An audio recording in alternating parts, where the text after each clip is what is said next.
एक समय की बात है। एक गांव में 4 भाई रहते थे। चारों भाई बहुत ही होशियार थे। उनकी उम्र लगभग 15 से 25 वर्ष के बीच में थी।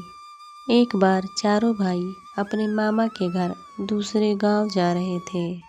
रास्ते में उन्हें ऊंट के पैरों के निशान दिखाई दिए। थोड़ा आगे चलने पर उन्हें एक व्यक्ति अपनी तरफ आता दिखाई दिया। मेरा ऊँट कहीं खो गया है। क्या तुम्हें आसपास कहीं दिखाई दिया? क्या उसकी पूंछ कटी हुई थी?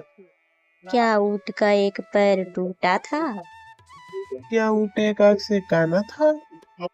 और उसके ऊपर गेहूं रखे हुए थे।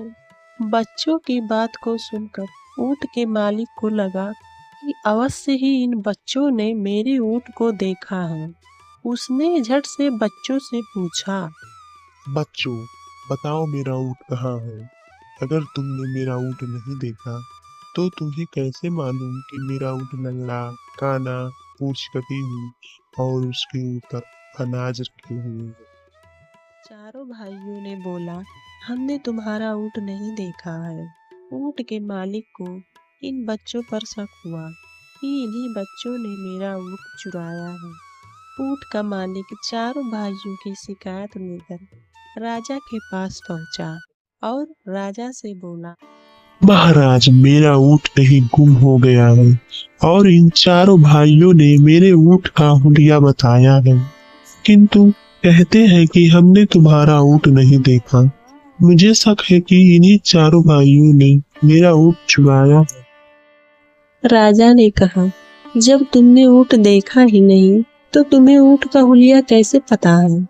तब बड़ा भाई बोला, महाराज, जब हम जा रहे थे तो हमने रास्ते में ऊंट के पैरों के निशान देखे। एक पैर के निशान उभरे हुए थे, बाकी 3 पैरों के निशान गहरे थे। तो इससे यही पता चलता है कि ऊंट का एक पैर टूटा हुआ था। महाराज, ऊंट की पूंछ कटी हुई होने का संदेह हमें इसीलिए हुआ क्योंकि जहाँ ऊंट के पैरों के निशान थे वहाँ का गोबर बिखरा हुआ नहीं था। इसका मतलब साफ था कि ऊंट की पूंछ कटी हुई है। किसी कारण गोबर पूंछ से नहीं टकराया और सीधा जमीन पर गिरा। महाराज, ऊँट जिस तरफ से जा रहा था वहाँ के एक तरफ की घास तो ऊँट ने खाई थी, जिसके कारण वहाँ पर घास नहीं थी, और जिस तरफ की आँख खराब थी उस तरफ की घास नहीं खाई थी। इसीलिए हमने अंदाजा लगाया कि ऊँट काना है। महाराज, उस रास्ते पर गेहूं के दाने बिखरे हुए थे, इसीलिए हमने कहा कि ऊँट के ऊपर अनाज रखा हुआ था, किंतु हमने इनका ऊँट नहीं देखा है। चारों के उत्तर सुनकर उनकी बुद्धिमत्ता पर राजा बहुत प्रसन्न हुआ। राजा ने चारों भाइयों को अपने सलाहकार मंडल में जगह दे दी।